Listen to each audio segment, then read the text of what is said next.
जश्न गालिब तकरीबात 2025 बैनुल-अक़वामी सेमिनार 26 था 28 दिसंबर 2025 बउनवान मुंशी प्रेमचंद, ज़हन, ज़माना और art.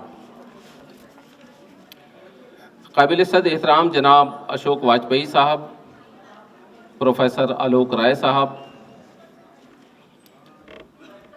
Professor Sadiq Rahman Kidwai sahab, secretary Ghalib institute, professor Ali Ahmad Fatmi sahab, professor Apurva Nand sahab, हम सब ड्रामा ग्रुप की चेयरपर्सन मोहतरमा डॉक्टर रक्षंदा जलील साहिबा और गालिब इंस्टीट्यूट की सालाना तकरीब में मौजूद तमाम मुअज़्ज़ज़ मेहमानों का, दिल्ली और बैरूनी दिल्ली से तशरीफ़ लाए तमाम फाजिल मकाला निगार हज़रात, तमाम शुरका का मैं समीम क़ल्ब से मशकूर ममनून हूँ कि आप इस बात के लिए शुक्रगुज़ार हूँ कि इस सर्द मौसम में सफ़र की ज़हमत बर्दाश्त करके आपने इस सेमिनार को रौनक बख्शी। यकीनन आप तमाम हाज़रीन और वो लोग भी जो कल और परसों इजलास में शरीक होंगे, आप सबकी तशरीफ़ आवरी हमारे लिए बाइस इफ्तिखार है।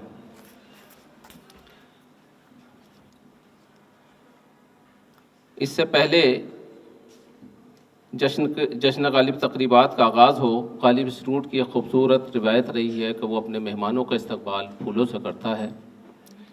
मेरी डॉक्टर महज़र रज़ा साहब से दरख्वास्त है कि वो जनाब अशोक वाजपेयी साहब की खिदमत में फूल पेश फरमाएँ।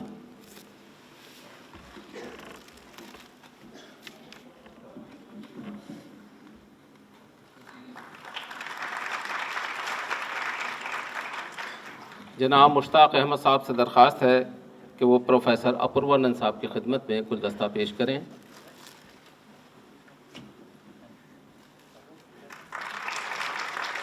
जनाब अब्दुल तौफीक साहब से दरख्वास्त है कि वो प्रोफेसर अली अहमद फ़ातमी साहब की खिदमत में बुके पेश करें।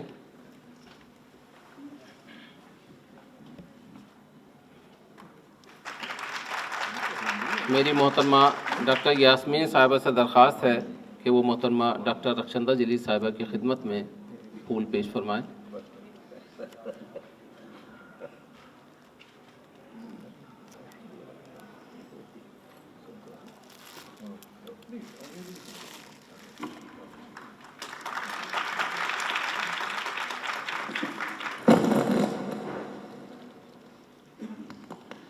प्रोफेसर सरुल हुदा साहब से दरख्वास्त है कि वो प्रोफेसर सदीक़ रहमान क़िदवाई साहब की खिदमत में फूल पेश करें।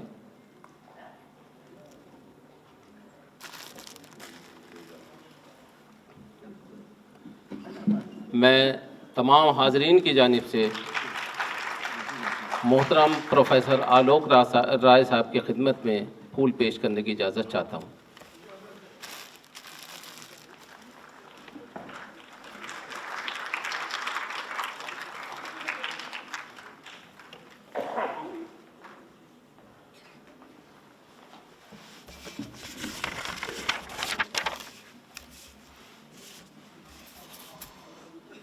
हुई मुद्दत के गालिब मर गया पर याद आता है, वो हर एक बात पे कहना कि यूँ होता तो क्या होता।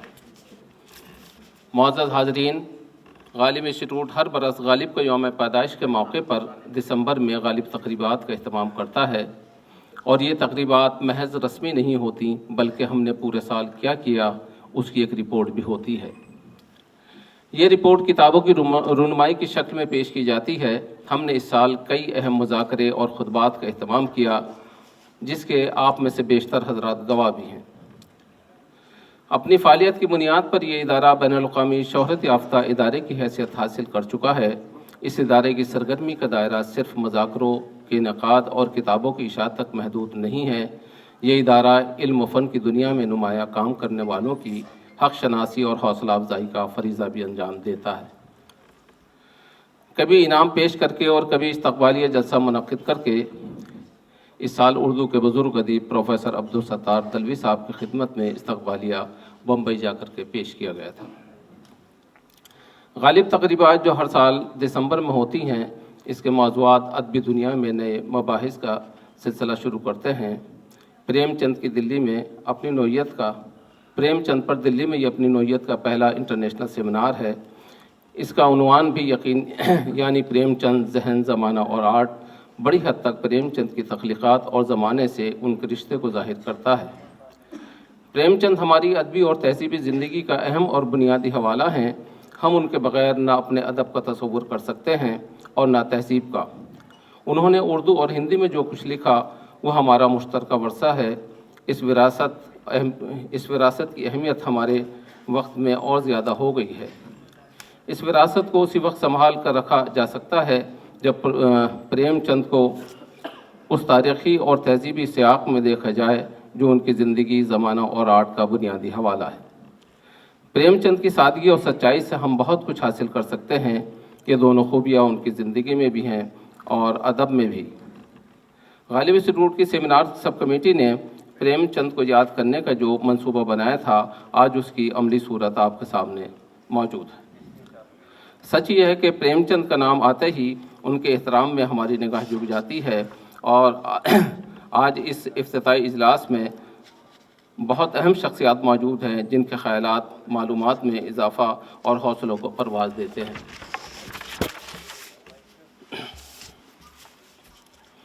डॉक्टर रक्षंदा जली साहिबा उर्दू अंग्रेज़ी अदब की एक मोतबर और नुमाया अदीबा हैं।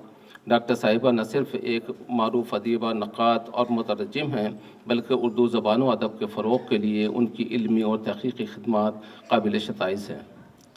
आपने उर्दू ज़बान के क्लासिकी सरमाए को नई नस्ल से मुतारिफ़ कराने में अहम किरदार अदा किया है और मुख्तलिफ़ ज़बानों से उर्दू में तराजिम के ज़रिए आलमी अदब को हमारे क़ारीन तक पहुँचाया है और इसी तरह उर्दू के अदबी सरमाए को तर्जुमे के ज़रिए अंग्रेज़ी तबके तक पहुँचाने में नुमाया किरदार अदा किया है।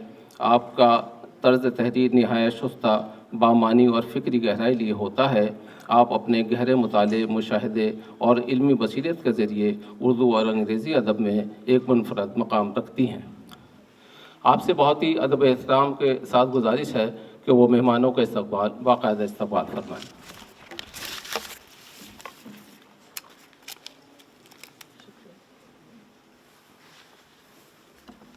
ख़वातीन व हज़रात, आदाब। स्टेज पे बैठे हुए हज़रात और हॉल में सभी मेहमानों का, मुल्क के मुख्तलिफ़ हिस्सों से आए हुए लोगों का मैं खैर मक़दम करती हूँ। बहुत खुशी हो रही है देख के कि यहाँ सब उम्र के लोग हैं। यहाँ पे दिग्गज हैं हिंदी उर्दू अदब के, उस्तादों के उस्ताद हैं। ऐसे लोग हैं जिनकी किताबें पढ़ के, जिनके मज़मून पढ़ के आप और हम बड़े हुए हैं। बहुत से यंग लोग भी दिख रहे हैं। खुशी है कि आप सब यहाँ तशरीफ़ लाए हैं।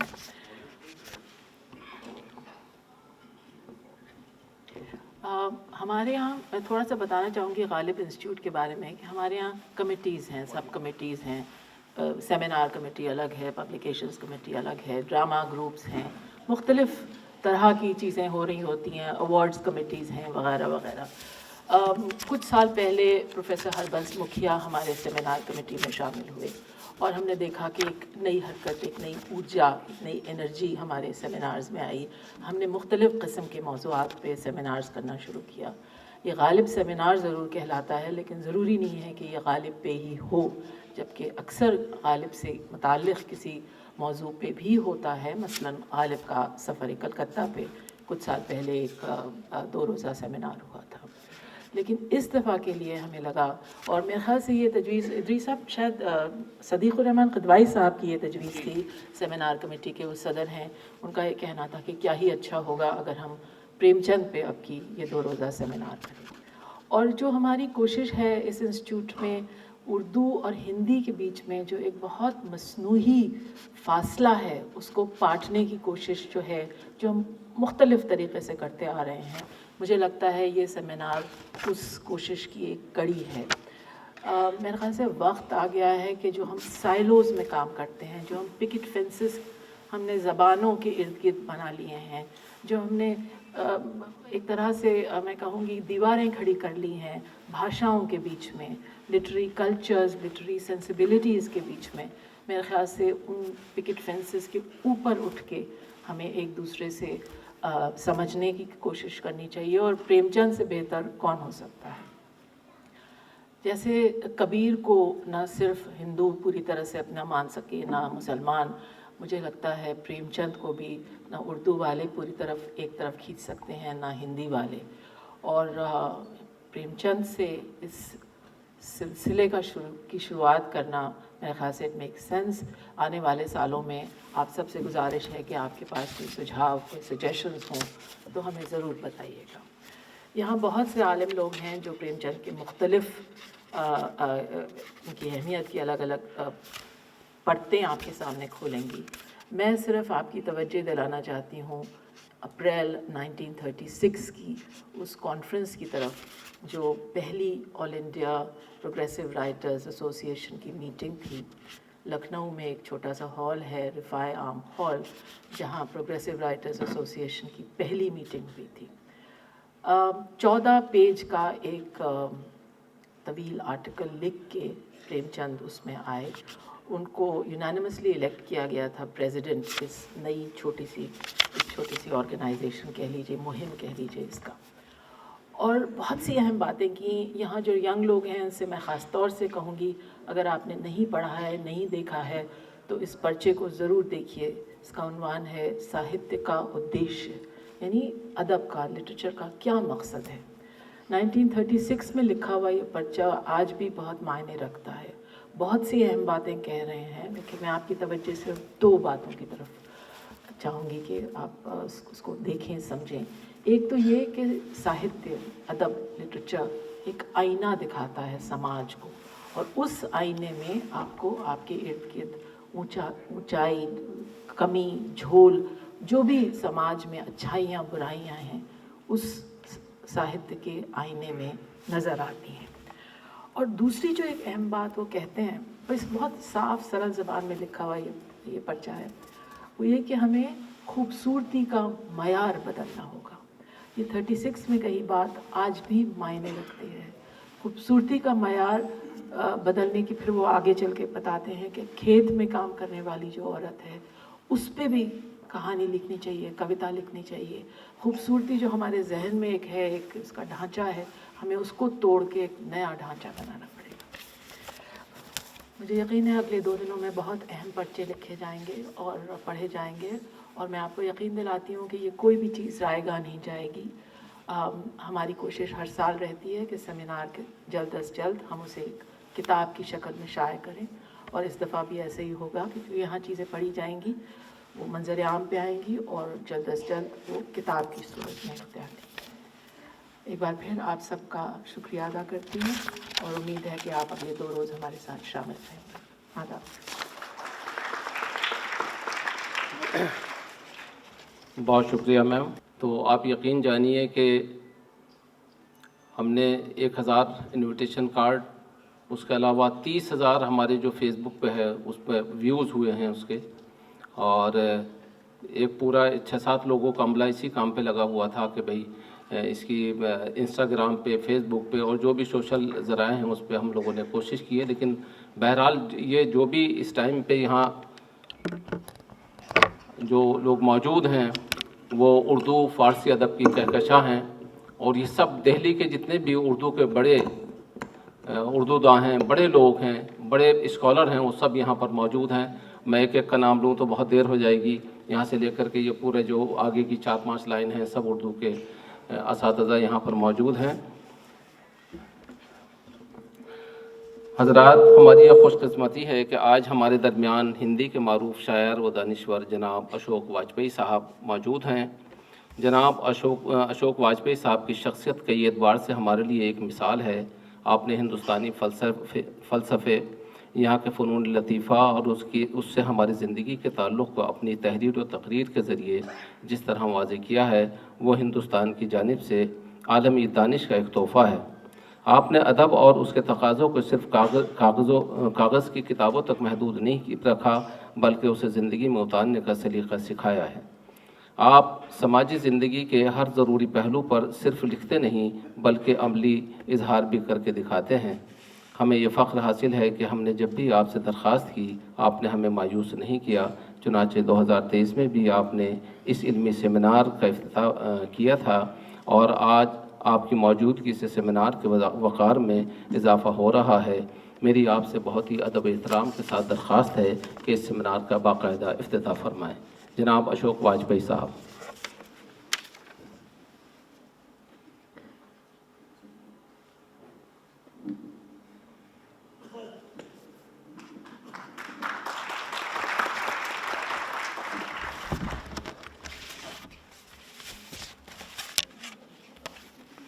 प्रोफेसर किदवई और दोस्तों,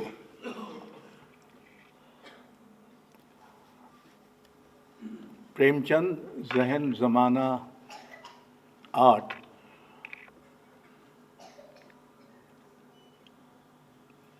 पर जो बातचीत होने वाली है वो किस मुकाम पर हो रही है, मैं कुछ बातें उस बारे में कहना चाहता हूँ। आज हम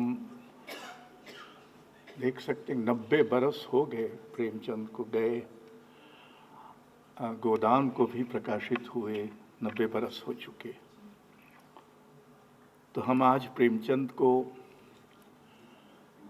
किस मुकाम पर याद कर रहे हैं, वो मुकाम है क्या, आज हो क्या रहा है। प्रेमचंद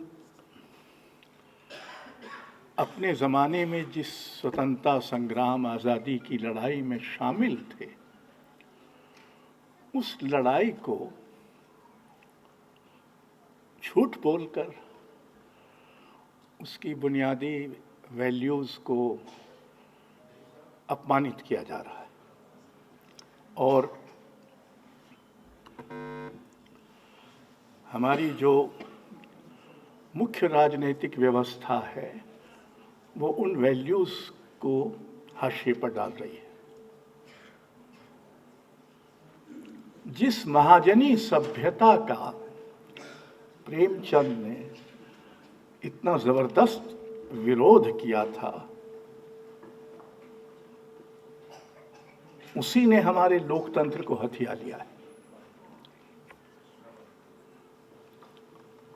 तीसरा, जिस साहित्य को यानी अदब को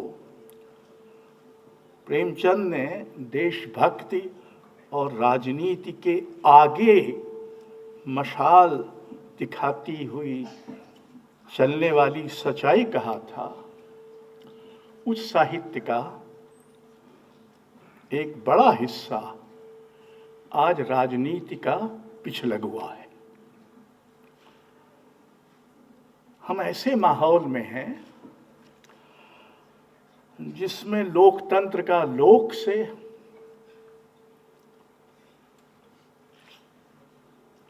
कानूनी व्यवस्था का न्याय से, राजनीति का नीति से, समाज का अंतःकरण से, बाजार का जिम्मेदारी से, धर्मों का अध्यात्म से, मीडिया का असलियत से रिश्ता अगर टूट नहीं गया है तो बहुत कमज़ोर हो गया है। तो ये वो मुकाम है जहां हम प्रेमचंद पर बात करने इकट्ठा हैं। और लेखक और ज़माने के रिश्ते सीधे साधे नहीं होते, खासे उलझे होते हैं। हालांकि ये धारणा कुछ आम हो गई है कि साहित्य को ज़माना नियमित और प्रभावित करता है। असलियत ये है कि साहित्य भी ज़माने को प्रभावित करता है। प्रेमचंद स्वतंत्रता संग्राम और गांधी के ज़माने में थे और उनसे प्रभावित भी थे, पर यह भी सही है कि हम कह सकते हैं कि प्रेमचंद के ज़माने में स्वतंत्रता संग्राम और गांधी थे। विनोबा भावे ने एक बार कहा था, हम ये क्यों कहते हैं कि अकबर के ज़माने में तुलसीदास थे, हम ये क्यों नहीं कहते कि तुलसीदास के ज़माने में अकबर थे। प्रेमचंद के ज़माने में औपनिवेशिक शासन था, उनका दमन और क्रूरता थे, और प्रेमचंद अपने ज़माने में इस निर्णायक हिस्से के विरोध में थी। प्रेमचंद का ज़माना सिर्फ स्वतंत्रता संग्राम और गांधी का ज़माना नहीं है, वो अंग्रेज़ों के शासन का ज़माना भी है, वो उसकी क्रूरताओं का ज़माना भी है। तो ऐसे मौके आते हैं जब साहित्य खुद अपने ज़माने के विरोध में खड़ा होता है, या कम से कम उसके ज़्यादा प्रभावशाली हिस्से के विरोध में। और मैं आपसे ये कहना चाहता हूँ कि आज ऐसा वक्त है, आज ऐसा वक्त है कि हिंदुत्व, नफरत, झूठ, अन्याय और हिंसा का ज़माना है, और साहित्य इस ज़माने के विरुद्ध होकर ही नैतिक और मानवीय हो सकता है। बहुत सारा साहित्य पहले भी ज़माने के विरुद्ध रहा है। मिर्ज़ा गालिब की चीख को याद करिए, या रब ज़माना मुझको मिटाता है किस लिए? तो ज़माना लेखकों को मिटाने पर भी उतारू होता रहा है। बहरहाल लेखकों के कई प्रकार होते हैं। ऐसे लेखक होते हैं जो अपने ज़माने में तो बड़े मकबूल होते हैं, पर आगे जाकर हाशिए पर फिट जाते हैं, क्योंकि ऐसा कुछ नहीं लिख पाते या कर पाते जो सारे ज़मानों में सजीव रहे। कुछ लेखक ऐसे भी होते हैं जो अपने ज़माने में हाशिए पर रहे आते हैं, पर बाद में ज़माने के केंद्र में आ जाते हैं। और ऐसे लेखक भी होते हैं जो हर ज़माने में सजीव, प्रासंगिक बने रहते हैं, जिन्हें हम हिंदी में कालजयी कहते हैं। वे क्लासिक कहे जाते हैं, और प्रेमचंद उनमें से एक थे। बड़ा लेखक अपना वक्त किसी हद तक खुद गढ़ता है, जो उसका भी होता है और हमारा भी। भौतिक वक्त यानी जिसे हम, वो न तो उसको समो पाता है, न कैद कर पाता है, और न महदूद कर सकता है।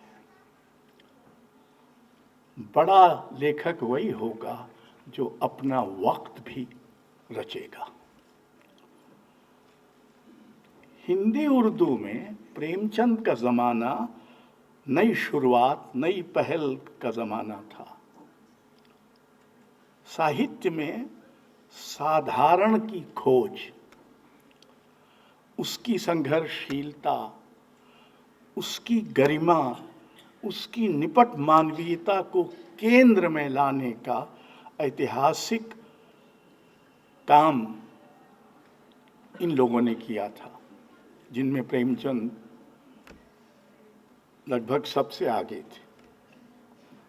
ये जो ऐतिहासिक पौराणिक नायकों को एक तरह से बेदखल करके साधारण आदमी को, अनायक को साहित्य के केंद्र में लाने का, साधारणता की ये प्रतिष्ठा आज तक साहित्य की प्रवृत्ति बनी हुई है। यानी जो लगभग 100 साल पहले तथाकथित आधुनिकता ने जन्म लिया, उसका एक बड़ा हिस्सा इस साधारण को केंद्र में लाना था। प्रेमचंद के सामाजिक यथार्थ का बहुत जिक्र होता है, इसका जिक्र कम होता है। और हमारे मित्र निर्मल वर्मा ने इसको पहली बार कम से कम हिंदी में कहा था कि जब कफन कहानी में अंत में ये लोग कफन के पैसे से शराब का घूंट पीते हैं, तो भारत, उत्तर भारत में व्यक्ति का जन्म होता है। एक व्यक्ति जो इतना वल्नरेबल है और इतना लिथड़ा हुआ है और जिसकी सच्चाई इस कदर एम्बिगुअस है, ऐसे व्यक्ति का जन्म प्रेमचंद के यहाँ होता है। अब प्रेमचंद, एक और बात जो प्रेमचंद ने शुरू की वो थी साहित्य की भाषा को बोलचाल की भाषा के नज़दीक लाने की। और वो बाकायदा चिंतक नहीं कहे जा सकते, लेकिन उन्होंने जो निबंध लिखे हैं उनमें 3 तरह की आलोचना आप देख सकते हैं। सभ्यता समीक्षा, समाज समीक्षा और साहित्य समीक्षा। मैं कुछ उदाहरण आपको सुनाना चाहता हूं। उन्होंने क्या कहा? नम्रता और सहिष्णुता, शर्म और हया, सदाचार और मुरव्वत, इन गुणों का सब आदर करते थे, चाहे वे मुगल हों या तुर्क, ब्राह्मण हों या शूद्र। लेकिन आज हालत कुछ और है। ये निर्बलों के गुण हैं। नम्रता को आज निर्बलता की स्वीकृति समझा जाता है। लाज शर्म नामर्दों के गुण हैं। मीठा बोलना, सुंदर आचरण और आंख का लिहाज इस नई टकसाल के फेंके हुए सिक्के। ये सभ्यता पर प्रेमचंद कह रहे हैं। आगे, संसार आदिकाल से लक्ष्मी की पूजा करता आया। जिस पे प्रसन्न हो जाए उसके भाग्य खुल जाते हैं, उसकी सारी बुराइयां माफ कर दी जाती हैं। लेकिन संसार का जितना अकल्याण लक्ष्मी ने किया है उतना शैतान ने नहीं किया। ये देवी नहीं डायन है। सोचिए उस वक्त, अब तो आप कह सकते हैं थोड़ा खुला दिमाग है, आप ये कह सकते हैं, लेकिन ये 100 बरस पहले प्रेमचंद कह रहे हैं। आज हम लोग भयानक सांप्रदायिकता की चपेट में हैं। प्रेमचंद ने उसके बारे में क्या कहा? फिर हमारी समझ में नहीं आता कि वो कौन सी संस्कृति है जिसकी रक्षा के लिए सांप्रदायिकता इतना जोर बांध रही है। वास्तव में संस्कृति की पुकार केवल ढोंग है, निराला पाखंड, और इसके जन्मदाता भी वही लोग हैं जो सांप्रदायिकता की शीतल छाया में बैठे विहार करते हैं। ये सीधे साधे आदमियों को सांप्रदायिकता की ओर घसीट लाने का केवल एक मंत्र है और कुछ नहीं। हिंदू मुस्लिम संस्कृति के रक्षक वही महानुभाव और वही समुदाय हैं जिनको अपने ऊपर, अपने देशवासियों के ऊपर और सत्य के ऊपर कोई भरोसा नहीं। आप इसको हूबहू आज पर लागू कर सकते हैं। इसमें कोई एक लफ्ज भी आपको बदलने की या छोड़ने की जरूरत नहीं पड़ेगी। आजकल गो हत्या के नाम पर आदमियों की हत्या हो रही है। बहादुरी का एक नया संस्करण पैदा हुआ है कि 5 लोग मिलकर एक मासूम आदमी को घेर लें, उससे कहें कि ये कहो वो कहो, और अगर वो न बोले तो उसको मार दो। प्रेमचंद ने क्या कहा? हमें अख्तियार है हम गौ की पूजा करें, लेकिन हमें ये अख्तियार नहीं है कि हम दूसरों को गौ पूजा के लिए बाध्य कर सकें। हम ज़्यादा से ज़्यादा यही कर सकते हैं कि गोमांस भक्षियों की न्याय बुद्धि को स्पर्श करें। फिर मुसलमानों में अधिकतर गोमांस वही लोग खाते हैं जो गरीब हैं, और गरीब अधिकतर वही लोग हैं जो किसी ज़माने में हिंदुओं से तंग आकर मुसलमान हो गए थे। वे हिंदू समाज से जले हुए थे और उसे जलाना और चिढ़ाना चाहते थे। वही प्रवृत्ति उनमें अब तक चली आती है।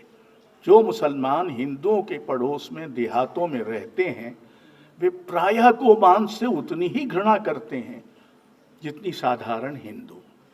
इसलिए हम चाहते हैं कि मुसलमान भी गोभक्त हों, तो इसका उपाय यही है कि हमारे और उनके बीच घनिष्ठता हो, परस्पर ऐक्य हो, तभी वे हमारे धार्मिक मनोभावों का आदर करेंगे। अब राज्य के बारे में, आज 20वीं सदी में विशेष अधिकारों और स्वत्वों के राग आलापने का समय नहीं रहा। आज ये विषय विवादग्रस्त नहीं है कि मजदूर और मालिक में, जमींदार और किसान में जो अंतर है वो अन्याय और ज़बरदस्ती पर टिका हुआ है।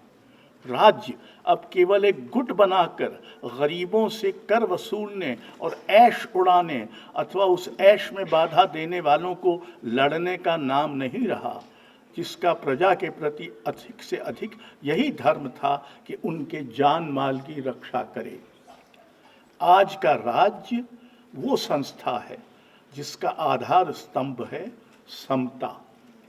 उसका धर्म है प्रजा मात्र के लिए समान अवसर, समान सुविधा और समान सत्ता की व्यवस्था करना। और जो राज्य इस सत्य को स्वीकार नहीं करता वो बहुत दिन टिक नहीं सकता। ये भविष्यवाणी है और हमको उम्मीद करना चाहिए कि अच्छे दिन जल्दी ख़त्म होंगे और ये राज्य अधिक दिन टिकेगा नहीं।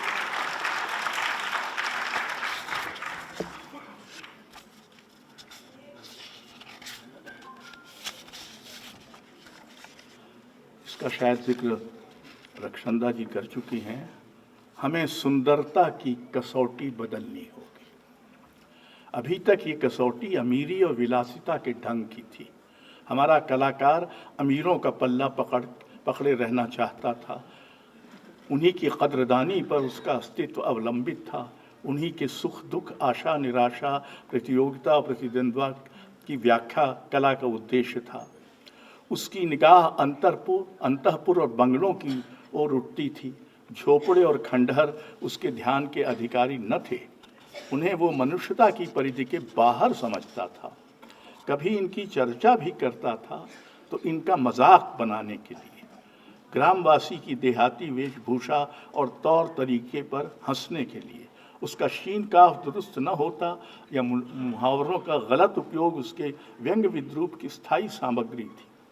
वह भी मनुष्य है, उसके भी हृदय है, उसमें भी आकांक्षाएं हैं। ये कला की कल्पना के बाहर की बात थी।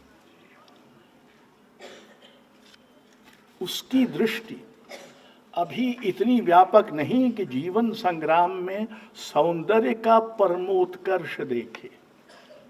हमारे यहाँ साहित्य में सौंदर्य और संघर्ष, इनको अलग अलग रखा जाता है। जैसे संघर्ष में कोई सौंदर्य नहीं होता या जैसे सौंदर्य में कोई संघर्ष नहीं होता। तो इसकी ओर इशारा करते हुए प्रेमचंद कह रहे हैं कि जीवन संग्राम में सौंदर्य का परमोत्कर्ष। अगर हम साहित्य को केवल मनोरंजन और विलासता की वस्तु नहीं समझते, हमारी कसौटी पर वही साहित्य खरा उतरेगा जिसमें उच्च चिंतन हो, स्वाधीनता का भाव हो, सौंदर्य का सार हो, सृजन की आत्मा हो, जीवन की सच्चाइयों का प्रकाश हो, जो हम में गति और बेचैनी पैदा करे, सुलाए नहीं, क्योंकि अब और ज़्यादा सोना मृत्यु का लक्षण है। तो मित्रों, उद्घाटक को और एक 85 बरस के बूढ़े को ज़्यादा बकबक नहीं करनी चाहिए। मैंने अपनी ओर से कम बकबक की, थोड़ी बहुत बकबक की, वो प्रेमचंद के हवाले से की। तो बड़े लोग इसकी इजाज़त देते हैं कि आप उनके साथ थोड़ी देर कुछ खिलवाड़ करें। तो वो खिलवाड़ मैंने आपसे की। मैं फिर भी ये कहूँगा कि हमको ये मुकाम याद रखना चाहिए जिस मुकाम पर हम प्रेमचंद पर बातचीत कर रहे हैं। धन्यवाद।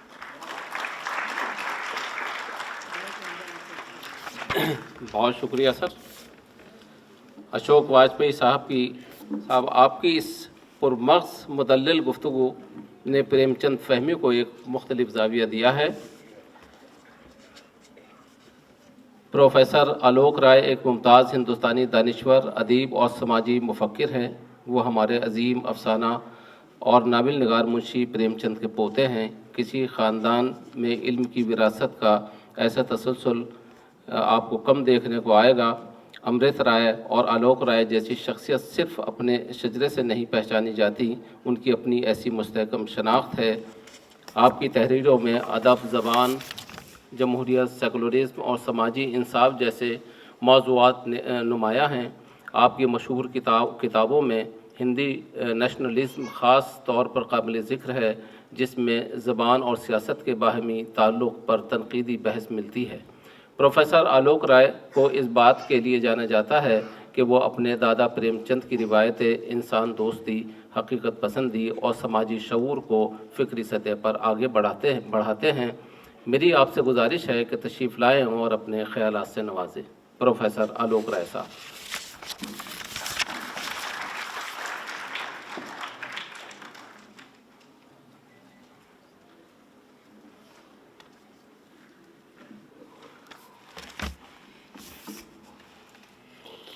हाँ दोस्तों, मुझे तो ये भरोसा था कि मैं बूढ़ा हो गया हूँ और फीता काटने आया हूँ, सो मुझे बुलवा दिया। खैर, ज़्यादा कुछ देखिए, वैसे भी तबला वबला रखा हुआ है, थोड़ी देर बाद डर है कि शायद गाने की तबीयत हो, इसलिए इसके पहले कि ये शुरू हो मैं दो एक बातें बस कहना चाहता हूँ, क्योंकि अशोक जी ने जो कहा है वो, बल्कि उसका जैसे एक डिस्टिलेशन मैं पेश करना चाहता हूँ कि वो जो कह रहे हैं कि प्रेमचंद पे सेमिनार अगर हम करना चाह रहे हैं तो सबसे बड़ी प्रॉब्लम जो हमको नज़र आती वो है कि प्रेमचंद इतने ज़्यादा पहचाने हुए, ओवर फेमिलियर, टेक्स्ट बुक में, स्कूल में, कि और वो घिस से गए हैं, और जो चीज़ें इतनी पहचानी हो जाती हैं वो फिर कुछ गायब सी होने लगती हैं। इसलिए मुझे लगता है कि ख़ास तौर से अगर हम सेमिनार करने बैठे, अगर तारीफ़ करने बैठे अलग बात है, लेकिन अगर हम वास्तव में सेमिनार करना चाहते हैं तो हमारे पास सामने जो प्रॉब्लम है वो ये है कि प्रेमचंद को फिर से देख सकें, कि वो सिर्फ टेक्स्ट बुक में कैद होकर रह न जाएं, कि दो चार बातें जो पहचानी हैं वो बार बार हम कहते रहें। नया कुछ कहना, नया कुछ कह पाना, नया कुछ पूछ सकना, ये जिम्मेदारी हम पे आती है, क्योंकि वरना तो 100 साल हुए, 90 साल हुए, लोग कहे जा रहे हैं, है ना। इसलिए मेरी नज़र में सबसे बड़ी जो सबसे बड़ा जो चैलेंज है, और मैं ये ख़ास तौर से रिसर्च स्कॉलर्स को नज़र में रख के कह रहा हूँ कि सबसे बड़ा जो चैलेंज है वो ये है कि आप कुछ नया पूछना चाहते हैं और कुछ नया कहना चाहते हैं। जो बात पहचानी हुई है, जो 10 बार कही जा चुकी है, 100 बार कही जा चुकी है, उसे फिर से कहने की कोई ज़रूरत नहीं है। इसलिए चैलेंज ये है कि पूछिए कि आपके मन में सवाल क्या है, नया सवाल क्या है। तो पहली चीज़ जो है वो तो है कि फिर से विजिबल बनाना, देख सकें। दूसरी चीज़ जो फिर मैं अशोक जी ने जो बातें कही हैं मैं उन्हीं को दोहरा रहा हूँ दूसरे लफ्ज़ों में। दूसरी चीज़ जो कही, जो मैं कहना चाहता हूँ वो ये है कि फिर प्रेमचंद जैसे, क्या बताएं, एक फोटोग्राफी में होता है फोरशॉर्टनिंग होती, कोई चीज़ दूर से देखी जाती है तो वो फ्लैट हो जाती है ना। इसलिए ज़रूरी ये है कि प्रेमचंद को हम पढ़ें तो हम उसमें एक हिस्टोरिकल डायनामिज़म कि वो चीज़ें किसी कॉन्टेक्स्ट में बढ़ती हैं। वो आदमी भी बदलते हुए संदर्भों में अपनी बात कह रहा है, इसलिए बात भी बदली गई है, बात एक नहीं है। इसलिए जैसे अशोक जी ने भी बताया कि आखिर के प्रेमचंद जो महाजनी सभ्यता लिखते हैं और कफन लिखते हैं, वो नहीं है जिन्होंने कि प्रेमाश्रम लिखा था, वो नहीं है जिन्होंने सेवा सदन लिखा था, कुछ हो चुका है। और इसलिए ये एक क्रिएटिव राइटर, हर आदमी जो कलम घिसता है वो क्रिएटिव राइटर नहीं होता है। मैं ये मानता हूँ कि क्रिएटिव होना बहुत बड़ी रिस्पॉन्सिबिलिटी है, लेकिन क्रिएटिव राइटर का मतलब ये होता है कि वो अपने वक्त के पॉसिबिलिटीज़ को पहचाने, उन्हें शक्ल दे, वो खुद। इसलिए ये एक सेंस, हिस्ट्री का सेंस, वो आदमी के इंडिविजुअल स्तर पे भी काम करता है, और वो ज़रूरी है कि हम उस मूविंग हिस्ट्री को समझ सकें। इसलिए एक यानी कि जो राइटर बिल्कुल फ्लैट हो चुका है, उसको फिर से हम 3 डायमेंशनल बना सकें। उसमें डेप्थ है, शुरू का, बाद का, नया, पुराना। इसी से जुड़ी हुई आखिरी बात मैं कहता हूँ, वो थोड़ी पर्सनल सी है।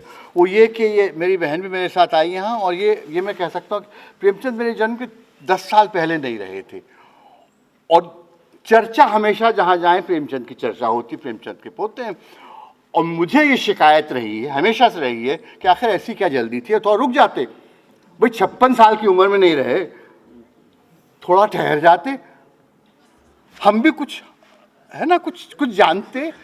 तो इसलिए ये एक एहसास, ये मुझे एक शिकायत है बिल्कुल पर्सनल लेवल पे, कि एक आदमी कहीं लगता है जैसे आसपास कहीं है, हमारे आसपास मंडराता रहता है पूरे समय, लेकिन मिलता नहीं, कुछ बात है ना। तो ये अच्छा, इससे जुड़ी हुई जो बात है, वो जो मैं पहली बात कहता उससे फिर निकलती है, वो ये कि ये जो 56 साल की उम्र में ज़िंदगी ख़त्म हो जाती है, वो एक स्टैटिक ज़िंदगी नहीं है, वो उसमें अपना एक डायनामिज़म है, वो बढ़ रही है, वो बदल रही है। और फिर जो सवाल उठता है, जो कि वास्तव में रिसर्च सवाल शायद न हो, मैं नहीं जानता, लेकिन एक ट्रेजेक्टरी थी, एक चीज़ जा रही थी, एकाएक ठिठक के ख़त्म हो गई, वो कहाँ जाती? जो आदमी कफन लिखता है, वो कफन के बाद क्या लिखता, हम सोच ही सकते हैं, जाहिर है, लेकिन क्या लिखता? क्योंकि वो गांधीवादी आदर्शवादी कहानी नहीं है, उसमें कुछ और हो रहा है, कुछ और, कोई उस आदमी की अपनी स्ट्रगल है पहचानने की कि हमारा समाज क्या है, इसमें हो क्या रहा है, और इसके लायक हम क्या लिख सकते हैं जो कि इसकी असलियत को व्यक्त कर सके, दिखा सके। तो इसलिए ये बिल्कुल काउंटर फैक्चुअल सवाल है। ये साहित्य वो है जो कि रचा नहीं गया, जो नहीं रचा गया, जिसको रचने की उम्र नहीं पाई, उसके बारे में कम से कम हम सोच तो सकते हैं कि वो कौन सी लिटरेरी संभावनाएं थीं जो कि सन 36 में 56 साल की उम्र में ख़त्म हो गई। मैं यहीं बस इतना कहता हूँ, बाकी मुझसे कहा गया था कि 2 शब्द से ज़्यादा मत बोलना, तो नहीं बोलता हूँ। धन्यवाद। बहुत शुक्रिया सर। मौजूद हाजरीन, प्रोफेसर अपूर्वानंद साहब हमारे अहद की एक मुमताज़ शख्सियत हैं। आपने अपने कालमों के ज़रिए होशमंदी पैदा की और लोगों को ये एहसास कराया कि आज़ाद फ़िक्री माहौल के बग़ैर एक बेहतर माशरे का तसव्वुर नहीं किया जा सकता। हिंदुस्तान के बेहतरीन मुक़र्रिरीन में आपका शुमार होता है। आपकी किताब ये प्रेमचंद हैं के बग़ैर इस अहद की कोई गुफ्तगू प्रेमचंद पर बामानी नहीं हो सकती। हमें आपकी गुफ्तगू से ये सलीक़ा भी मिला कि शाइस्तगी, बाहमी एहतराम और इख्तलाफ राय एक दूसरे के मुखालिफ नहीं हैं। मैं अक्सर कहता हूँ कि वो गुफ्तगू में जो ज़बान इस्तेमाल करते हैं, लोग वैसी ज़बान लिख भी नहीं सकते। मेरी बहुत ही अदब एहतराम के साथ प्रोफेसर अपूर्वानंद साहब से दरख्वास्त है कि वो तशरीफ़ लाएँ और अपने ख़यालात का इज़हार फरमाएँ। प्रोफेसर अपूर्वानंद।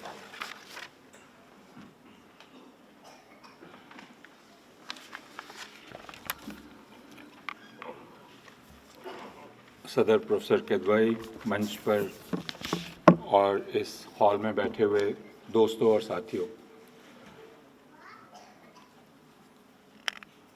आज जब मैं यहाँ आने को हुआ तो हमारे एक दोस्त हैं प्रवीण डावर साहब,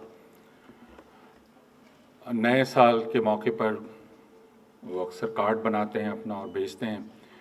तो उन्होंने मुझे वो कार्ड दिखलाया जो बना रहे हैं। उसमें जवाहरलाल नेहरू की एक इबारत थी। उन्होंने कहा आप देखें और बताएं कि ठीक है या नहीं है। नेहरू का जो उद्धरण था वो कुछ यूँ था, मैं ठीक उसको उन्हीं अल्फाज में दोहरा नहीं रहा हूँ, कि हम सब इस हिंदुस्तान के बच्चे हैं और इस हिंदुस्तान का कुछ न कुछ हमारे वजूद का हिस्सा है।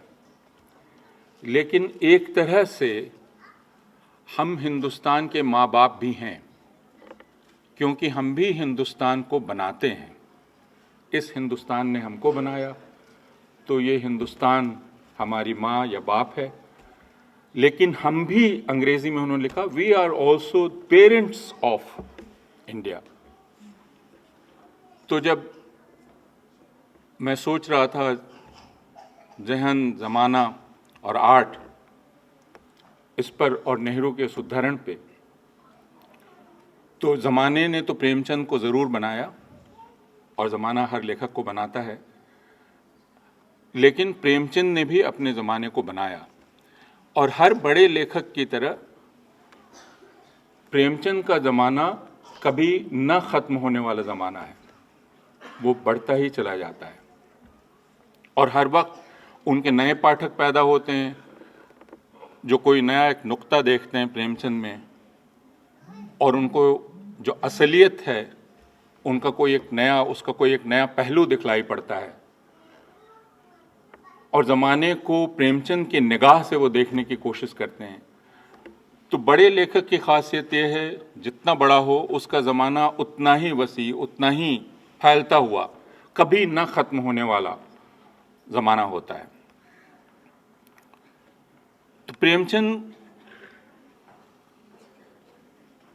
को जब मैं पढ़ता हूँ, और पिछले सालों में मैंने फिर से पढ़ना शुरू किया, और आलोक राय ने ठीक ही कहा है कि प्रेमचंद एक ऐसे लेखक हैं जिनसे हिंदी और उर्दू पढ़ने वाले किसी को बचने की कोई राह नहीं है। आप स्कूल में भी पढ़ेंगे, आगे भी पढ़ेंगे, यानी शुरुआती जमातों में भी पढ़ेंगे, बाद के जमात में भी पढ़ेंगे, फिर कॉलेज में भी पढ़ेंगे, और जब यूनिवर्सिटी में पहुंच जाएंगे तो वहाँ भी पढ़ेंगे। तो प्रेमचंद से बचने का कोई उपाय नहीं है। तो वे तो हुए टेक्स्ट बुक के प्रेमचंद, लेकिन फिर प्रेमचंद से मोहब्बत भी हो जाती है लोगों को, क्योंकि मैंने अक्सर क्लास में पूछा है, और पीढ़ी दर पीढ़ी सबसे ज़्यादा पढ़े जाने वाले लेखक प्रेमचंद हैं। और मैं अक्सर इसको देख के ताज्जुब में पड़ जाता हूँ कि नौजवान से नौजवान पाठक प्रेमचंद को अपना प्रिय लेखक मानते हैं। सादगी, जैसा अज्ञेय ने कहा था कि प्रेमचंद के बाद लोगों ने हो सकता है कला में बहुत बारीकी हासिल कर ली हो, लेकिन प्रेमचंद में जो मनुष्य की गंध है वो उसके बाद नहीं मिलती।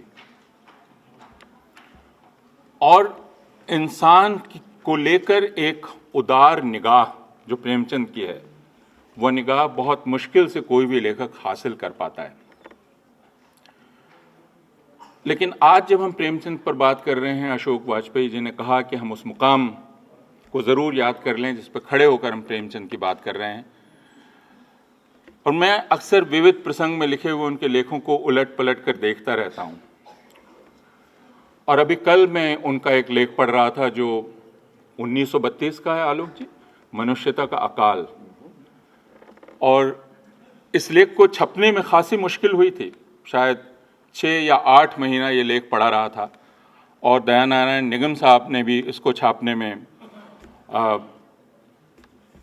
थोड़ी, और प्रेमचंद लगभग निराश हो गए थे कि शायद ये न छपे, जैसे करबला को लेकर एक बहस हुई थी। तो मनुष्यता का अकाल जब मैं पढ़ रहा था, उसको पढ़ते हुए मैं हैरान रह गया, क्योंकि मुझे लगा कि इस सफाई के साथ इतनी साफ निगाह और इतनी साफ जुबान, क्योंकि अक्सर हम लोग ये कहते हैं कि हमें बात संतुलनवादी तरीके से करनी चाहिए, संतुलन में करनी चाहिए। लेकिन प्रेमचंद मनुष्यता का अकाल नामक लेख में लिखते हैं कि हिंदुओं में हिंदू कौम कभी अपनी उदारता के लिए नहीं जानी गई। ये वक्त है तबलीग का और शुद्धि का।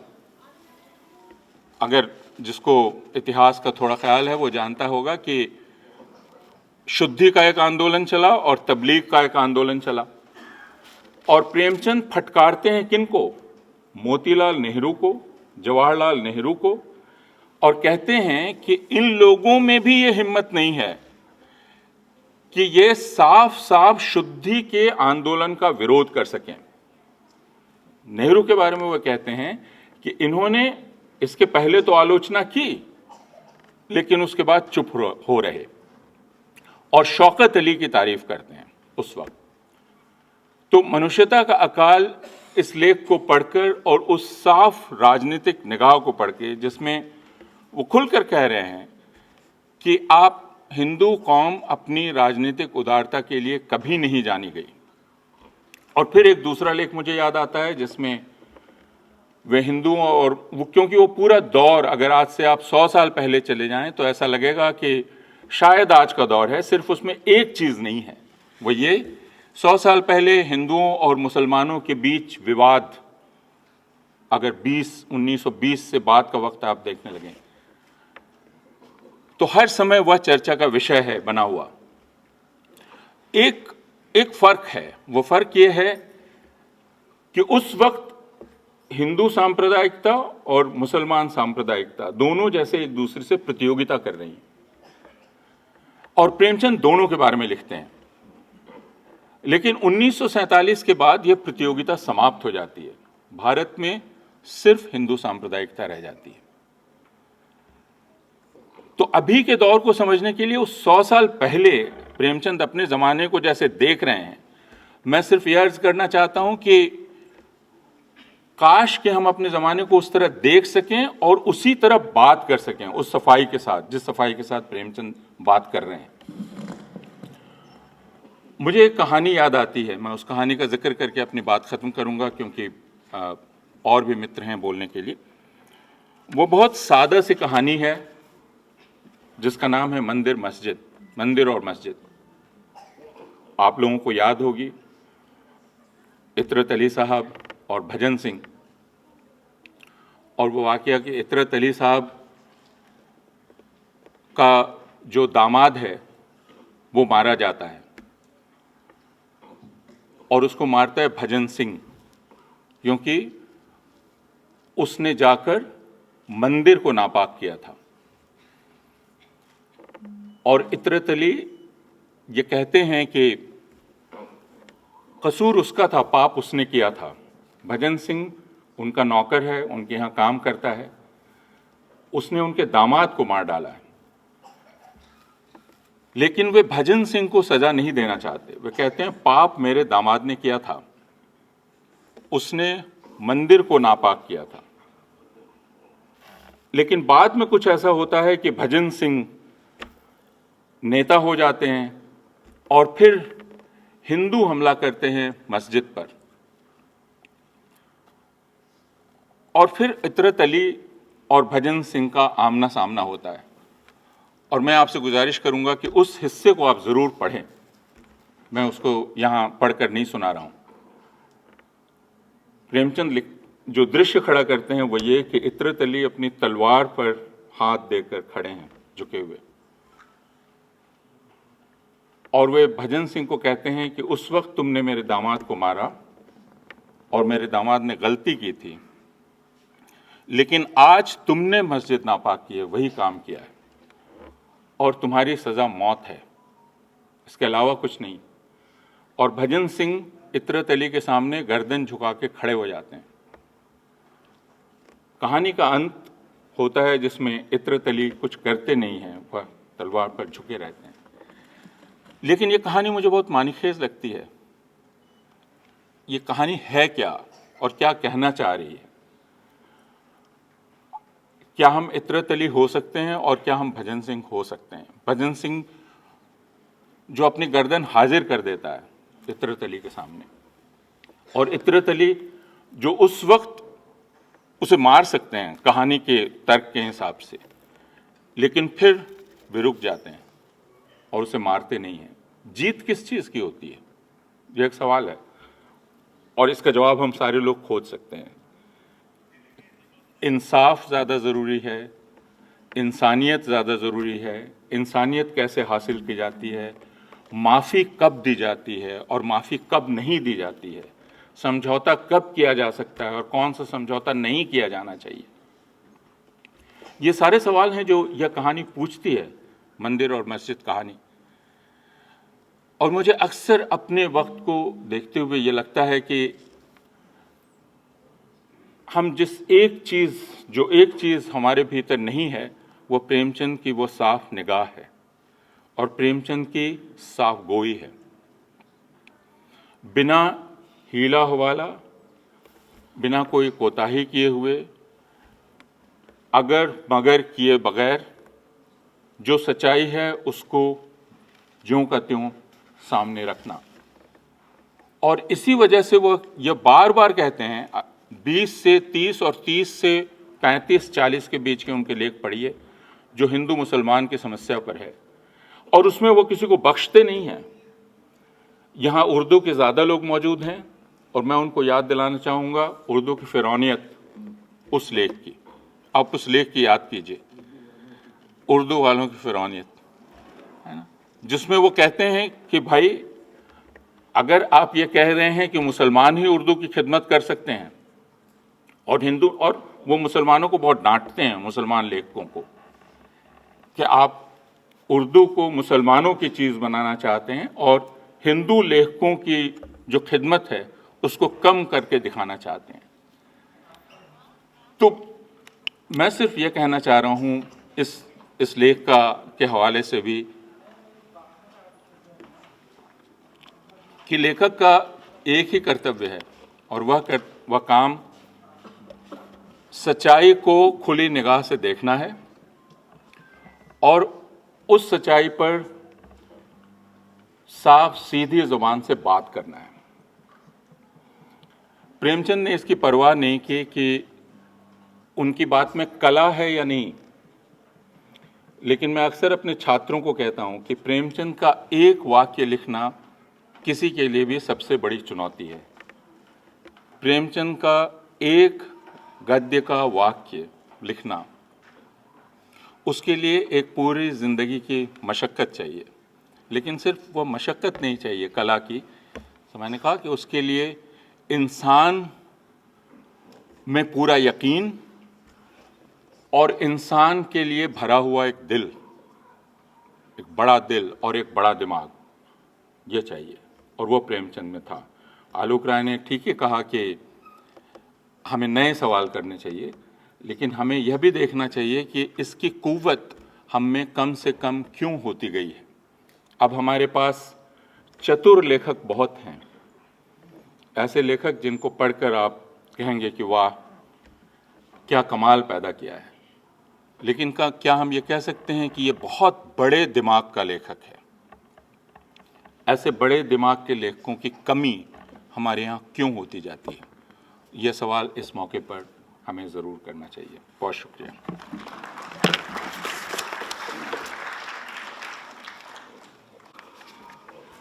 बहुत शुक्रिया सर।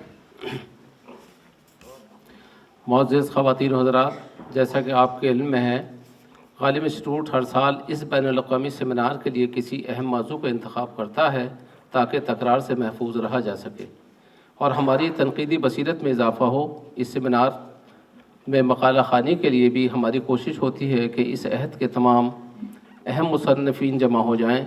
हमें बेहद खुशी होती है कि जब हमारे बुज़ुर्ग हमारी हौसला अफ़ज़ाई फरमाते हैं या हमारी फरमाइश करते हैं। इस साल सेमिनार का मौज़ू, जैसा कि आपके इल्म में है, मुंशी प्रेमचंद, ज़हन, ज़माना और आर्ट है। इस मौज़ू की अहमियत के पेश नज़र गालिब इंस्टीट्यूट के ज़िम्मेदारान ने यह फ़ैसला किया था कि किसी ऐसी शख्सियत का इंतख़ाब किया जाए जिसने हमारी तनक़ीदी रिवायत को अपनी तहरीरों के ज़रिए आगे बढ़ाया हो। प्रोफेसर अली अहमद फ़ातमी साहब ने इलाहाबाद यूनिवर्सिटी के शोबा उर्दू में एक मुद्दत तक दर्स व तदरीस के फ़राइज़ अंजाम दिए हैं। उर्दू, हिंदी, अंग्रेज़ी अदब पर आपकी गहरी नज़र है। आप हमारे अहद के नुमाइंदा नक़ाद भी हैं और जैसी आलिमाना व बरजस्ता गुफ्तगू आप फरमात करते हैं उस पर हमारा फ़ख्र करना जायज़ है। मेरी बड़े ही अदब एहतराम के साथ दरख्वास्त है प्रोफेसर अली अहमद फ़ातमी साहब से कि वो आज का कलीदी खुतबा पेश फरमाएँ। प्रोफेसर अली अहमद फ़ातमी साहब।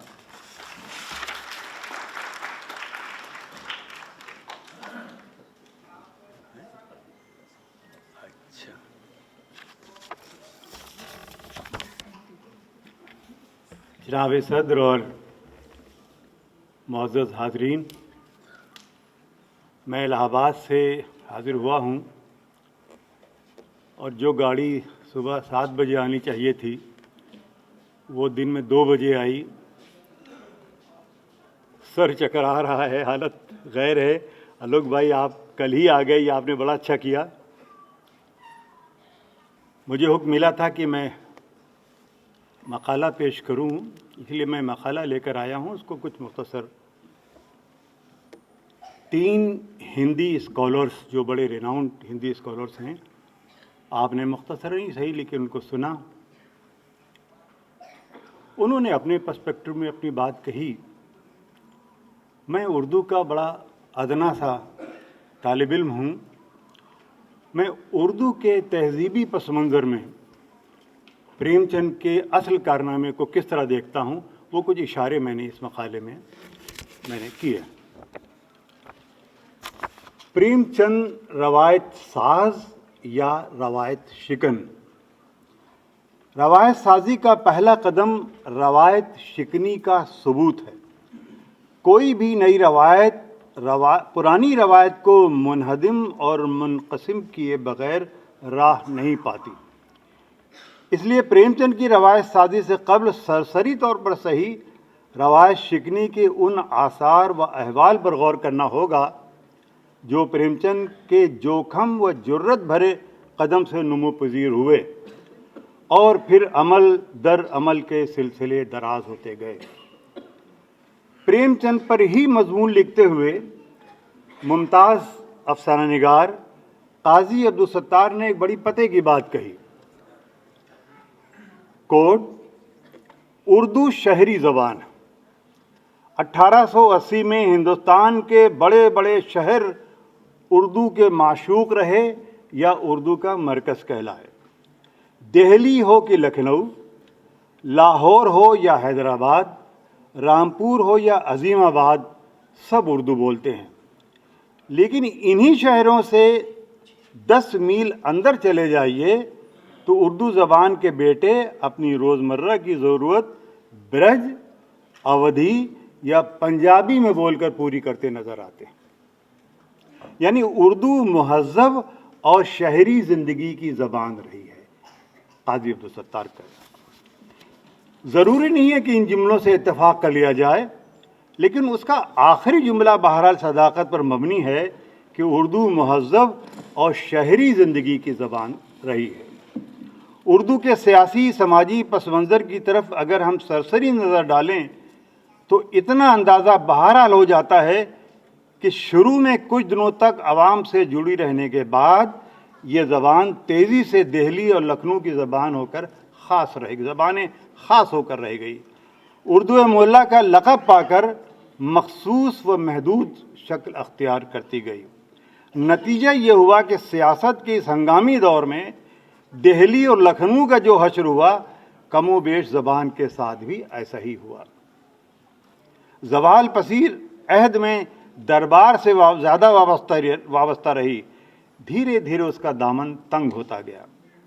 यही वजह है कि मीर और गालिब के दरमियान नज़ीर अकबर आबादी जैसा शायर, जो दरबार से दूर तक मुताल्लिक़ न था, एक ख़ास किस्म की अवामी शायरी करता रहा, लेकिन उस वक्त उसे कोई अहमियत नहीं दी गई। बाज़ारी शायर कहा गया। शेफ्ता ने कहा। मुमताज़ तरक्की पसंद नाक़िद एहतिशाम हुसैन ने बड़े पते की बात कही है कि उर्दू की इस मियार परस्ती से जहाँ कुछ फ़ायदे पहुँचे हैं, अच्छे खासे नुकसानात भी हुए।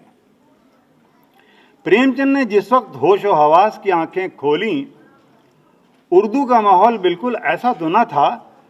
सरशार, शरर, रुसवा यलदरम वगैरह के ज़रिए कुछ कुछ माहौल बन चुका था। इनमें सियासी और समाजी अनासिर अभी अभी दाखिल हुए थे, फिर भी कदीम रवायत का कोहरा अभी तक छाया हुआ था। दरअसल प्रेमचंद को प्रेमचंद बनाने में उस वक्त के हंगामी माहौल के अलावा उनका अपना घरेलू माहौल भी बड़ा अहमियत रखता है, जहां वो पले बड़े थे। बनारस का कच्चा लम्ही गांव और निचले मुतवस्सित तबके की छांव, सौतेली माँ की हुकूमत, चारों तरफ छाई हुई गुर्बत, किसान मजदूरों के जिस्मों में लिपटी हुई बेकसी व मुफलिसी की धूल, साहूकारों और जमींदारों की कसती हुई चूल, कम उम्री में जिम्मेदारियों का ढेर, सियासत और बदलती हुई हंगामियत का कदीम अदब से बैर, इन सब ने मिलकर प्रेमचंद के जहन को जिस सांचे में डाला होगा। एहतशाम साहब के इन जुमलों में देखिए, मैं छोड़ रहा हूँ जुमला। 1857 का इनकलाब नरम पड़ चुका था, लेकिन आवाम के अंदर एक तड़प, एक चुभन उनके जहनों को कुरेद रही थी। फिर ये चुभन धीरे धीरे एक तहरीक की शक्ल अख्तियार करती गई। 1872 में आनंद मोहन, सुरेंद्रनाथ बनर्जी और योगेंद्र के जरिए इंडियन एसोसिएशन की बुनियाद पड़ी। 1885 में इंडियन नेशनल कांग्रेस का इजरा, इंग्लैंड में स्वामी विवेकानंद का जोरदार लेक्चर, गोखले, नौरोजी, मालविया, मेहता, राणा डे और तिलक जैसे जाबाजों के जरिए आज़ादी का खुला ऐलान, 1905 में बंगाल के 2 टुकड़े, 1908 में मुजफ्फरपुर में बम का धमाका, ये सब बातें प्रेमचंद के जहन में लावे की तरह पकती रहीं और शऊर विजदान में जज्ब होती रहीं, और कानपुर के एक कोने में बैठे मास्टरी करते हुए मुंशी जी के कदम मैदान में कूदने के लिए बेताब हो रहे थे। एक तरफ तो ये जज्बाती हालत और दूसरी तरफ तिलिस्म होशरुबा जैसी दास्तान, फिर सरशार, शरर, रुसवा वगैरह का पुरशौक मुतालिया, ये सब प्रेमचंद पढ़ चुके थे। ऐसे ही जहन ने जब पहली बार अफसाने की तरफ तवज्जो की तो वतन की मोहब्बत की सोजिश ने ऐसा जकड़ा कि सोज़े वतन का हादसा हो गया, और फिर वो नवाब राय से प्रेमचंद हो गए। इन अफसानों के पर्दे में हालांकि वतन के जज्बे की तेज लहर काम कर रही थी, लेकिन इसका ऊपरी रंग रोगन चूंकि पुराने रंग रोगन से ज़्यादा अलग नहीं था, इसलिए उर्दू वाले ने उसे किसी हद तक कबूल कर लिया। लेकिन बुंदेलखंड की तारीखी कहानियों की मंजिल से गुजरने के बाद प्रेमचंद का शऊर बदलता गया और वो सस्ती कौम परस्ती और तारीख नवाजी से निकलकर जब आर्य समाजी हुए या कुछ और हुए, तब तो उनके कलम से बड़े घर की बेटी प्रेमचंद के नाम से लिखी हुई पहली कहानी।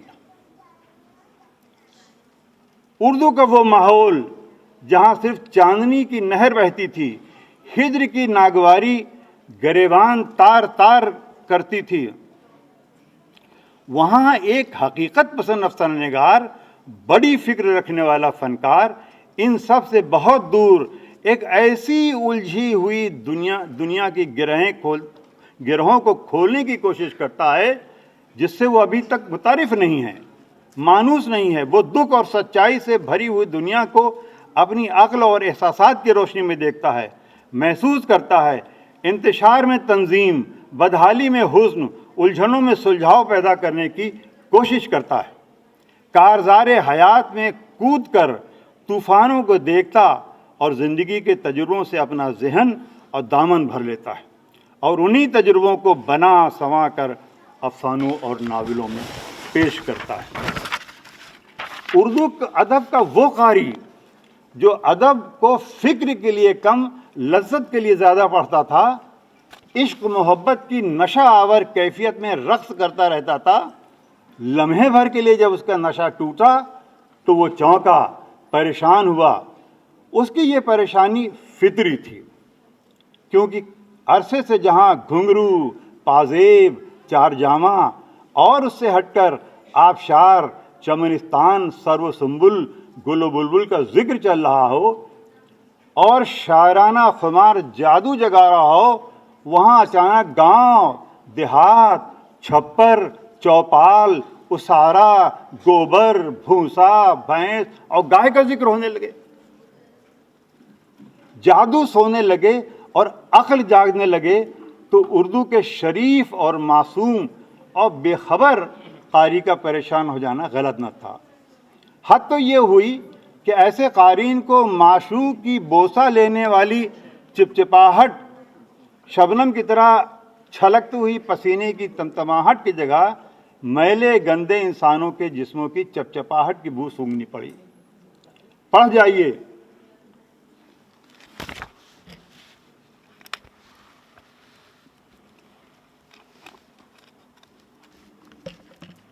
इजाजत है मैं पढ़ूं? पढ़ जाइए प्रेमचंद से कब्ल का उर्दू का सरमाया अदब। क्या कहीं मिलती है हल बहल की बात और गांव के हालात, बेकसी व बेबसी के हादसात, भूख व गरीबी के वाकयात, जात पात की कड़वी बात, मौलवी और पंडित के करामात। अदब में शामिल बाज़ाफ्ता अफकार और नज़रियात में कहीं कुछ नज़र नहीं आता। हालांकि जो कुछ नज़र आता है उसकी अपनी एक मजबूत रवायत है, लेकिन ज़िंदगी से तकरीबन कटी हुई। ज़बान व अदब और शायरी का गम और खुशी माशूक के मिलने और बिछड़ने की खुशी और गम तक महदूद है, इसके आगे कुछ नहीं। किरदार हैं शहजादों के, माशूकाएँ हैं परियों की तरह। अब आप सोचिए कि जिस उर्दू के गुलाबी माहौल में, रोमानी माहौल में माशूकाएँ हैं, महबूबाएँ हैं, वहाँ प्रेमचंद ऐसी औरतों को लेकर आ रहे हैं जिनकी साड़ी फटी हुई है, जिनके बाल चिकट हैं, जिनके नाखून गंदे हैं। ऐसी यानी वो जो 36 में जो बात कही थी उन्होंने कि हमें हुस्न का मियार बदलना होगा, वो तो बहुत बाद में कही, अप्रैल में कही 36 में, अक्टूबर में इंतकाल हो गया। लेकिन अफसाने और नावल तो उससे पहले के, वो बदल के दिखा रहे हैं। हुस्न को मजीद हसीन बनाकर पेश करना अच्छी बात है, लेकिन बदसूरती को हसीन बनाकर पेश करना, ये तो आप इसको चाहे आदर्शवाद कहें, चाहे समाजवाद कहें, चाहे मार्क्सवाद कहें, क्योंकि प्रेमचंद कई मंजिलों से गुजरे थे। पहले आर्य समाजी थे, फिर आदर्शवादी हुए, फिर यथार्थवादी हुए। उसके बाद ख़ासतौर पर 1932 के बाद जब अंगारे छपा और जब्त हो गया, तो उसने प्रेमचंद को एक तरह से इश्तराकी या मार्क्सवादी बना दिया और प्रोटेस्ट आ जाता है।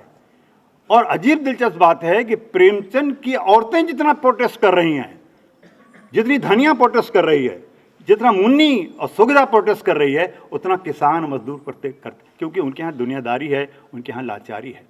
ये बहुत सारी चीज़ें हैं जो मैंने उनकी कहानियों को लेकर डिस्कस किया है। हिदायत अली के कम कर दिए इसलिए मैं कम कर रहा हूँ, लेकिन आखिर में चंद सतरें और पेश करूँगा। ये जो मैंने आज लिखी हैं, ये मजमून तो पहले ख़त्म हो जाता है। ये तहरीरें एक तरह से ट्रिब्यूट हैं एक उर्दू के अदीब की तरफ से या उर्दू वालों की तरफ से, और एक सवाल भी है, जैसे सवाल आलोक राय साहब ने खड़ा किया या और लोगों ने खड़ा किया। आखिर में एक बात और, प्रेमचंद से मुतालिक जदीद नक्कादों के ये सारे अलकाब जो मैं पीछे लिख आया हूँ अपने पेपर में, सारे अलकाब व आदाब सच पूछिए तो प्रेमचंद के तहीं खराज अकीदत ही हैं। उनसे इख्तलाफ हज़ार कर लीजिए, लेकिन इनडायरेक्टली जो आपकी आलोचना कर रहा है, जो आपकी तनकीद कर रहा है, वो कहीं डायरेक्ट या इनडायरेक्ट आपको रिकॉग्नाइज भी कर रहा है। सब प्रेमचंद को अपने अपने नज़रिए से देख रहे हैं और ये सभी प्रेमचंद की अजमत के कायल हैं। लेकिन कभी कभी ख्याल आता है, आप सुने ये जुमला मेरा बहुत दर्दमंदाना जुमला है, कि कभी कभी ये ख्याल आता है कि प्रेमचंद हो या मंटो, जोश हो या फिराक, मीरा जी हो या मजाज, हसरत महानी हो या अख्तर शिरानी, अब इन जैसे फक्कड़ मत सूफी और सनकी लोग अब कहाँ रुखसत हो गए, जो अपने ज़माने के चलन से अलग रास्ता चुनते। ये सब के सब बेहद ज़हीन थे, पढ़े लिखे थे, फनकार थे। ज़िंदगी जिस अंदाज से भी गुजारी हो, लेकिन शेर अदब को बहुत कुछ दे गए। एक नारे मस्ताना लगा गए, जिंदगी की नाहमवार व नामुनासिब कदरों पर सवाल कायम कर गए। अब ऐसे मस्त कलंदर लोगों से अदब क्यों खाली होता जा रहा है? वो कजकुलही और शान बेनियाजी कहाँ गायब हो गई जो प्रेमचंद में थी, जो हाल ही में थी और बेशुमार लोगों में थी? कभी परवाह नहीं कि कोई हमें अवार्ड मिले या हम वाइस चांसलर बना दिए जाएं। वो कजकुलही और शान बेनियाजी कहाँ गायब हो गई? अब तो जिधर देखो एक अजीब सी धींगा मुश्ती है, मफाद परस्ती है, जंग जरगरी है। चुनांचे उसका नतीजा ये है कि हाथ फैल गए हैं, कलम सिकुड़ गया है। हिर्स व हवस ने बेशतर शायर व अदीब को मसलहत पसंद बना दिया है और मसलहत पसंदी इंसान को कमज़ोर और रियाकार बनाती है। इसके बरक्स फ़कीरी और दरवेशी बेखौफी और बेबाकी लाती है, जो प्रेमचंद में थी, मंटो में थी और बाद दूसरों में भी। ऐसे में प्रेमचंद की दरवेशी और तंगी याद आ गई है। अभी कहा गया कि 56 साल में एक आदमी जिसने लिटरेचर का अंबार लगा दिया हो और चारों तरफ उसका शोर होगा है, हर जगह उसका वेलकम किया जा रहा है, वही फ़कीर नुमा अदीब 56 साल में पेचिश की, खून की पेचिश में मर जाता है और उसका कोई माकूल इलाज भी ठीक से नहीं हो पाता। जिसने पूरे अफसानवी अदब को वो अनमोल गरा कद्र खजाना दिया जिस पर हम आज भी सर धुनते हैं, जिसके आईने अदब में हम जिंदगी, फ़लसफ़ा ज़िंदगी, गरज की ज़िंदगी ही ज़िंदगी देखते हैं। आज का अदब जो ज़िंदगी की गहराइयों और रानाइयों से दूर होता जा रहा है, अपनी ज़ात में सिमटता चला जा रहा है। ज़िंदगी के इस पेचीदा, सारफी और मुश्किल दौर में प्रेमचंद का याद आना फितरी है और उसको नए तनाजुर में समझना उससे भी ज़्यादा ज़रूरी है, इसलिए कि प्रेमचंद आज भी हमसे मुकालमा करते हैं। उनकी तहरीर व तख्लीक आज भी हमसे हम कलाम है, लेकिन हम अपने ज़ोम में उनसे दूर होते चले जा रहे हैं और सिमटते चले जा रहे हैं। ऐसे में यह सेमिनार प्रेमचंद फ़हमी में इजाफ़ा करेगा, ऐसा मुझे यकीन है। मैं एक मामूली छोटा मोटा तरक्की पसंद अदीब ज़रूर हूँ, लेकिन उसी शमा का परवाना हूँ जिसे प्रेमचंद ने रोशन किया था। मैं इस अदीम तारीख़ साज़, तरक्की पसंद फ़नकार और कलमकार को दिल की गहराइयों से खराज अक़ीदत पेश करता हूँ।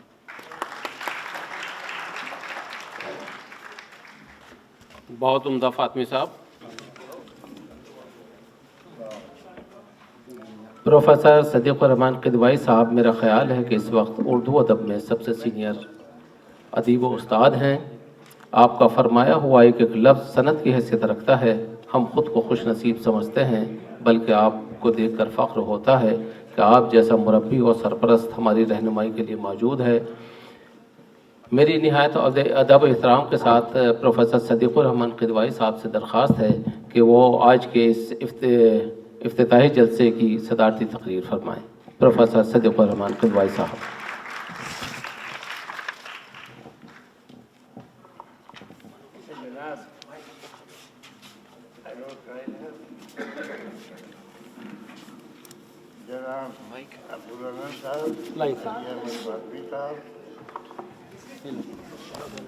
और मुअज़्ज़िज़ ख़वातीन व हज़रात जो आज इस जश्न के इफ्तिताही जलसे में आए हैं, उन सब की खिदमत में मेरा हाजिर होना और उनसे मुखातिब होना, ये भी मेरे लिए एक बड़े एज़ाज़ की बात है।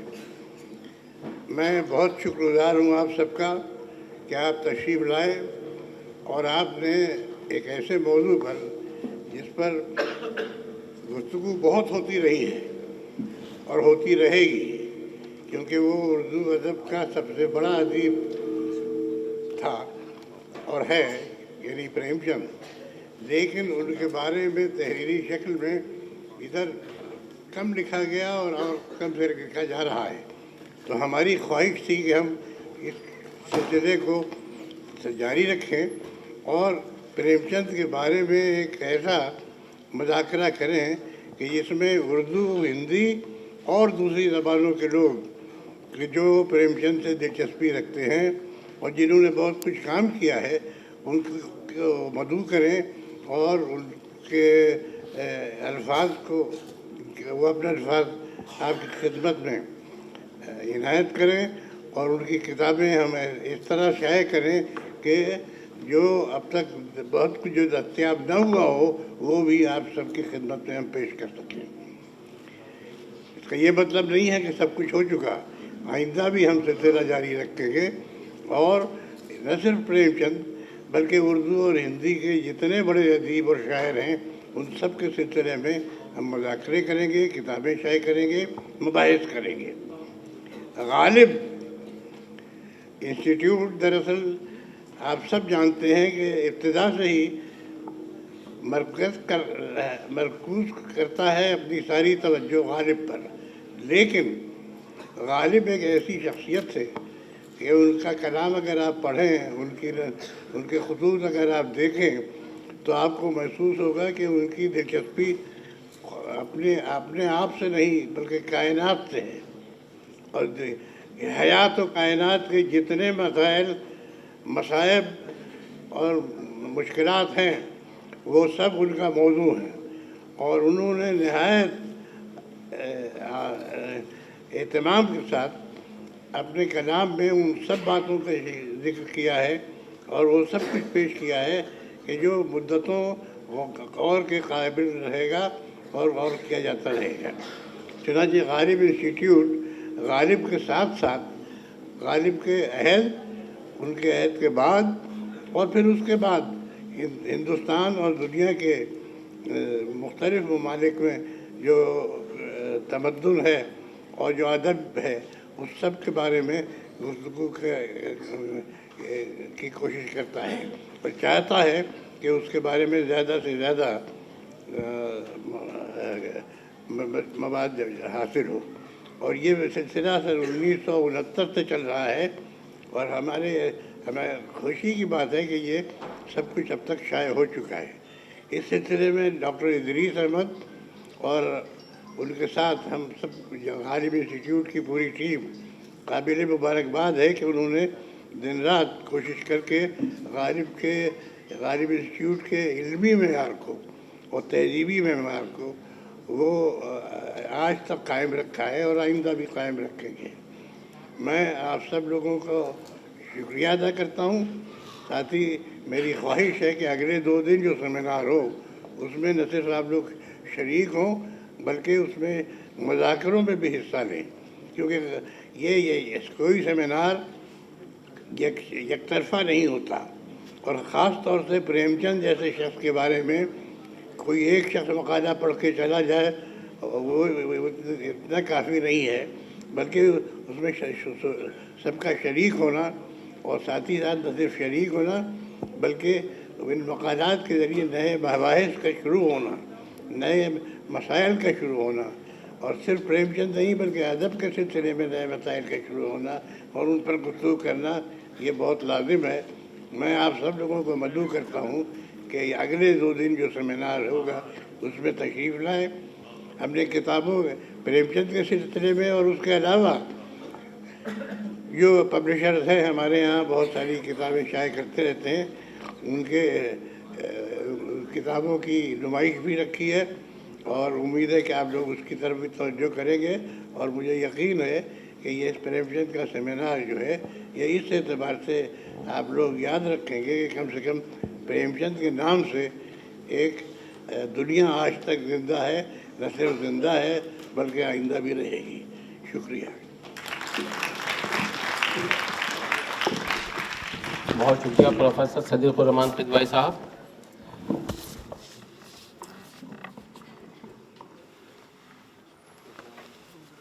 ख़वातीन व हज़रात, इस सेशन के बाद में फ़ौरन शम्स गज़ल का एहतमाम किया जाएगा जिसको पेश फरमाएंगी विद्या शाह साहिबा। मौसीक़ी की दुनिया में उनका बहुत बड़ा नाम है। मेरी आपसे बहुत ही अदब एहतराम के साथ एक एक शख्स से जो भी यहाँ पर तशरीफ़ फरमा है कि अपना कीमती वक्त दें और इसको कामयाब बनाएं और उनकी भी ख्वाहिश है, उन्होंने मुझसे कहा कि मेरी तरफ से भी जो है दरख्वास्त कर लीजिएगा सभी हजरात से कि वो तशरीफ़ रखें।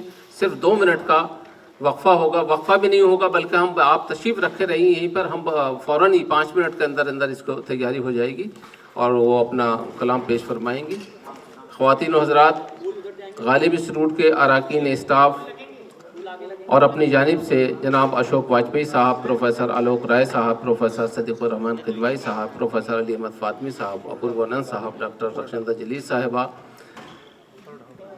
अनवर पाशा साहब, शीन काफ निज़ाम साहब, अबू ज़र हाशमी साहब, फारूक बख्शी साहब, अब्दुल रहमान साहब और हमारे जो ताजिकिस्तान से मेहमान आए हैं, रजब हबीबुल्ला साहब, सबा साहिबा, सरवत साहिबा, मुश्ताक तजारवी साहब,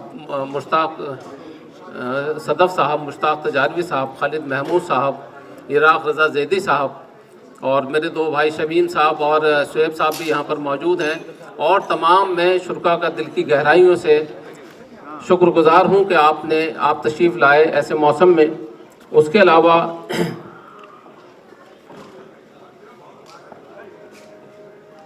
मेरे स्टाफ का, जो गालिब इंस्टीट्यूट का स्टाफ है, कि इसने बहुत छोटे स्टाफ के बावजूद भी इतने बड़े हम लोग सेमिनार मुनक़िद कर पाते हैं, तो मैं उन सब का नाम लेकर के शुक्रिया अदा करना चाहता हूँ। मोहतरमा यास्मीन साहिबा, मोहम्मद अमर किरानवी साहब, जनाब अब्दुल तौफीक, जनाब मुश्ताक अहमद, जनाब डॉक्टर महज़र रज़ा साहब, जनाब रियाजुद्दीन, जनाब अश्वनी कुमार, जनाब सलमान हैदर, जनाब अजय कुमार, जनाब सराज खां, जनाब अफरोज़ अली, जनाब मनोज सिंह, जनाब मोहम्मद साजिद, जनाब बालकिशन, जनाब सुशील कुमार, अनिल कुमार और हमारे जो तीनों गार्ड हैं, उन्होंने भी 1 हफ़्ते से, ये समझिए कि 1 महीने से किसी ने कोई छुट्टी नहीं ली है और मुस्तकिल इस सेमिनार की तैयारियों में मसरूफ़ है। मैं जावेद साहब का भी बहुत ही मुशकुर व ममनून हूँ कि आप यहाँ तशरीफ़ लाए और कामयाब बनाएँ। हज़रात, बस मेरी आपसे बहुत ही मुअद्दबाना दरख्वास्त है कि सिर्फ 5 मिनट के लिए तशरीफ़ रखें। रहमान साहब, फारूक बख्शी साहब, प्लीज़ प्लीज़ सर, प्लीज़ तशरीफ़ रखें। अबू ज़र हाशमी साहब,